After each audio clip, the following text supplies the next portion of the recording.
Hi, thanks so much for having me. I'm super excited to be here. My name's Anant. I work in venture capital. Develop initial briefing materials that are balanced and vetted as a basis for discussion. Then, of course, the people come. Really excited to talk about this today. I studied math what feels like now a million years ago, and so I remember sitting in like my math classes and doing neural networks by hand. And now just like seeing where AI is so many years later, it's really exciting. I think the most obvious way that AI affects me is it makes me better and faster, and then I see it every single day when I'm talking with founders who are working with AI to build companies that ideally make people's lives better. And most of the applications that I speak to it are in healthcare. Hi, I'm Ganesh. Anant is a million years old, like I'm a billion years old, so it's been a long time. So I've been in different tech companies like Yahoo, LinkedIn, Uber, running product engineering teams there for most of my life.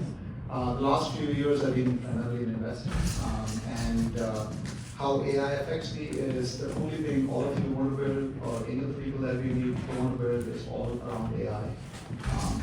And it's not surprising. So if you look back historically, there will be moments when different things like computing comes out, a new paradigm comes out, the web technologies or the cloud technologies. Each one of them has had a tremendous impact and shift on how almost every single thing is made and how things change.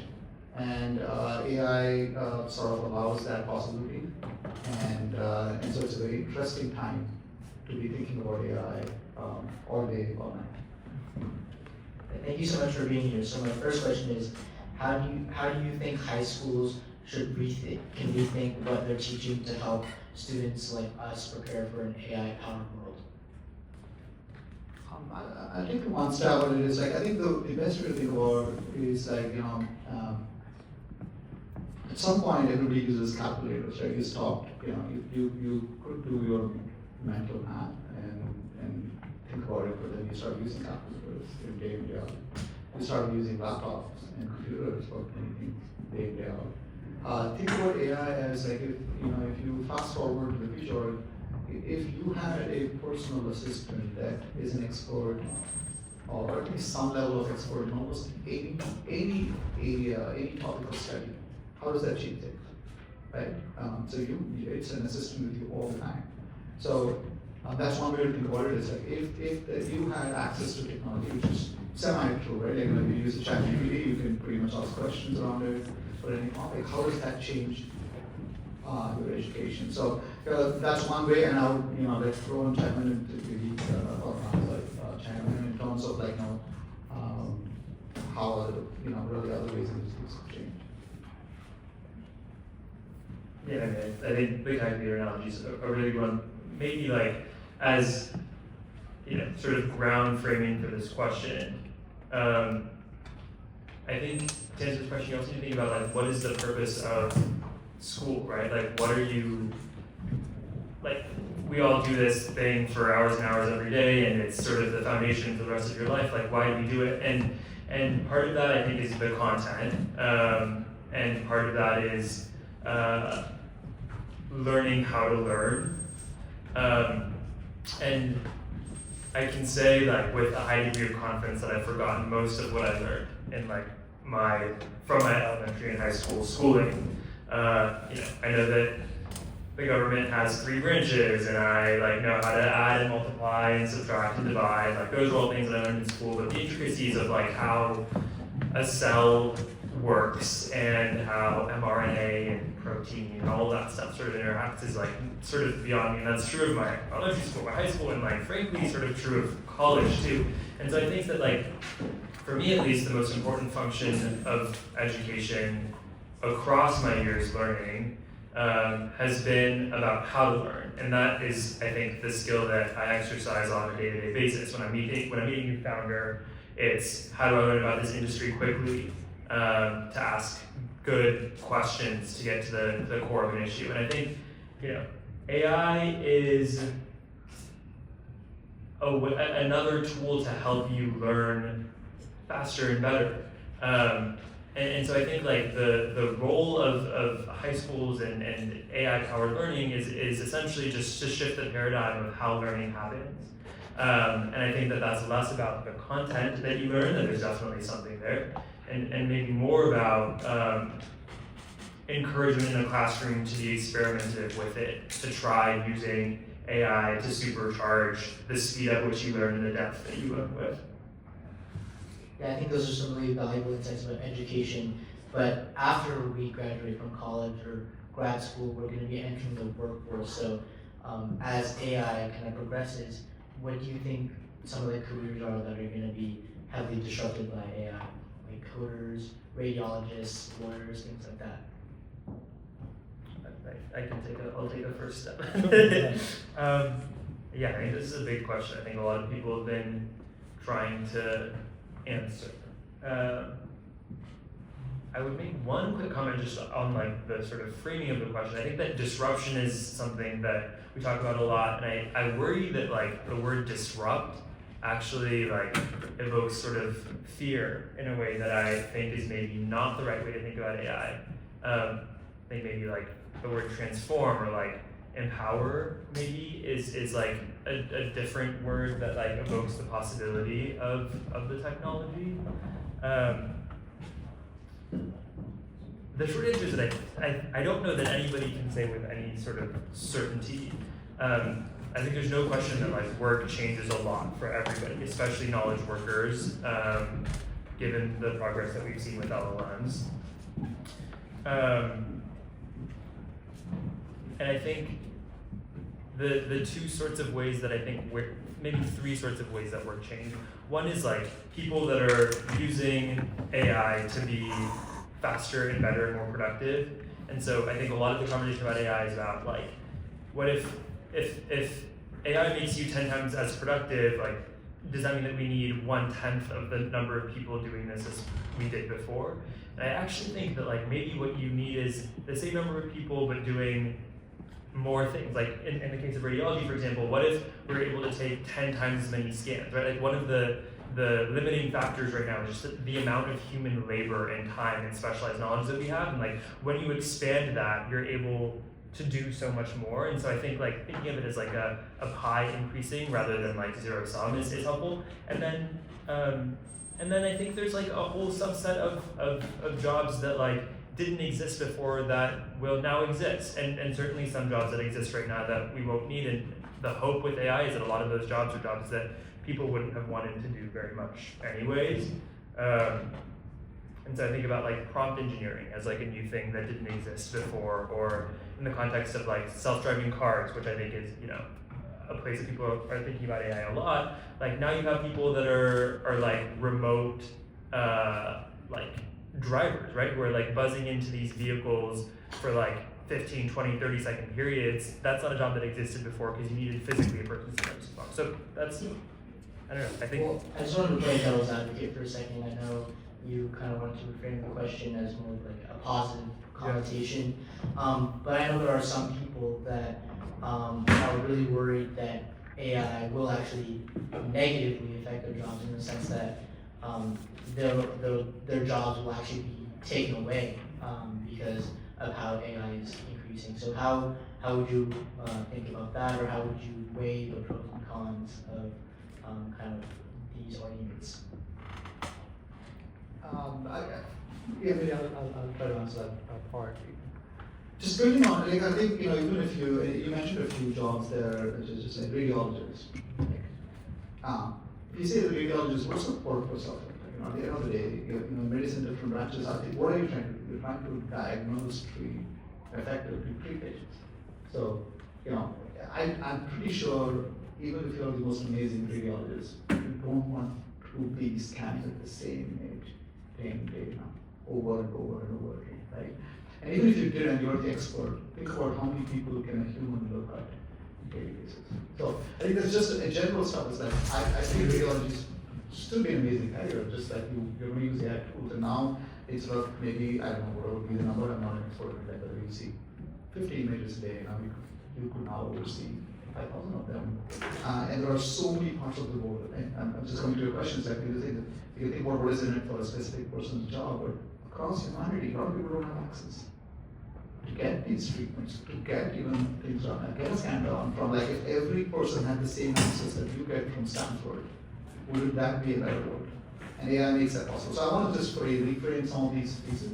And these are really, like, sometimes we think, like, web and internet connectivity everywhere. What has it changed? You had Olympic champions in fields, like, they were like some javelin thrower just watched YouTube videos. Right? Is that even possible before? So now what is AI going to do? So I think that's one part. The next part is like, yes, there's always in every industrial way, like, do you have stenographers today? You don't. Right? Do we even write stuff? We don't. We lost a certain skill. So there are always some disruptions happening, and it's very hard to really pinpoint and say, and not even like it's very hard to even say that, to say that it's good or bad for a very specific individual. But if you look at the broader humanity and what you could do, it has so much potential. And then your last point on your stuff is like, what do you think? At the end of the day, what all of you are aiming for is to learn and be good at some area. And I feel like AI doesn't change any of that part. Like if you become an expert in, as I said, medicine, treating life, or figuring out new drug discoveries, that is now maybe if it takes 20 years to figure a drug out, hopefully in the future it could be 3 years. Right? So that's not really important. So I do not limit yourself and worry about like, hey, should I change my career field, but rather think about why you want to be that way. What's the larger ambition, and how AI can help, get to that concept. Well, just like you and me, you're debating the pros and cons of AI, and I know a lot of other people discuss AI in a similar way. From an ethics standpoint, who do you think should be deciding how AI is used in schools, in hiring, in healthcare, and fields like that? Who do you think should be kind of the arbiter of that? This is a completely personal. I don't know whether it's right or wrong. Like I feel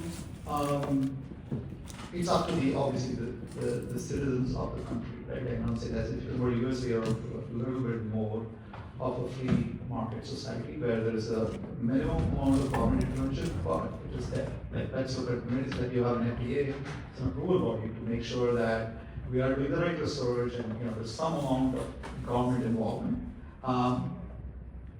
Should that level be there for AI as well? The answer is yes. But do you want the government to control what exactly is that in all facets of it? We believe that's not, at least my personal belief is that's not good for innovation, especially on such a nascent industry that you may end up not realizing the benefits of AI. That's all. Yeah, no, I totally agree. I think there's like a little bit of like a San Francisco Silicon Valley mindset, which is just like move fast and break things. And there's a lot of value in the innovation that comes from that, the sort of like high speed of innovation. A lot of the technologies that we have been sort of rooted in the mindset that like things as they are right now don't work, and we should iterate as quickly as we can to get to a new normal. And I think that's hard with new technologies. Obviously, like the context in which I mostly see things in the context of healthcare, and so like, do you really want AI models that are not accurate, giving diagnoses to patients and potentially causing harm in that way? And so I think like ethical considerations of AI, especially as LLMs are allowed to do more work, are really important. I think the government feels like one obvious regulatory body, and we can talk about the extent to which the government's been effective in regulating past technologies and how they're approaching AI. There is, from local to federal government, like a ton of dysfunction, and I think a general lack of knowledge about technology. But then I also think that like what is really amazing about the world that we live in right now is the opportunity for sort of like bottoms up definition of like the interconnectedness of the world creates this sort of like ability to define rules bottoms up. And I think that's more true with AI than it has been in almost any other technological shift. Like, you use ChatGPT and every now and then it asks you a question. Did you find this answer helpful? Did you like it? You have the opportunity to give feedback. And those are ways in which we're like implicitly exercising agency over the way that these technologies work. I think different AI companies in Silicon Valley have thought about trust and safety very differently. I think there's like pretty broad consensus that Anthropic, which is the creator of an LLM called Claude, is sort of pioneering a lot of the safety around AI intelligence. And I think a lot of what that actually means behind the scenes is opening up these boardrooms to a diverse set of people to give feedback on and have some say in how this technology ultimately is rolled out. And you see that at like the board level, right? Like you have authors on some of these, and like politicians and business leaders and community organizers who sit on the boards of some of these like AI companies. You have closed room experimentation and panels, and like I think the more voices that we have in the room dictating how AI ends up getting rolled out, the better. Like I think, yeah. So in terms of looking at AI from a government standpoint, do you think the government should be regulating companies that use AI in hiring or in developing the products? And if so or if not, who do you think benefits and who do you think gets left behind?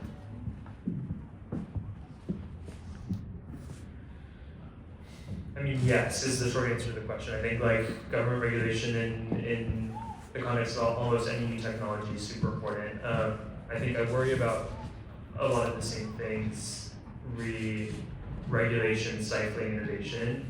As one sort of example to that, there's been a lot of discussion about AI training, the data that you can use in the context of training AI models.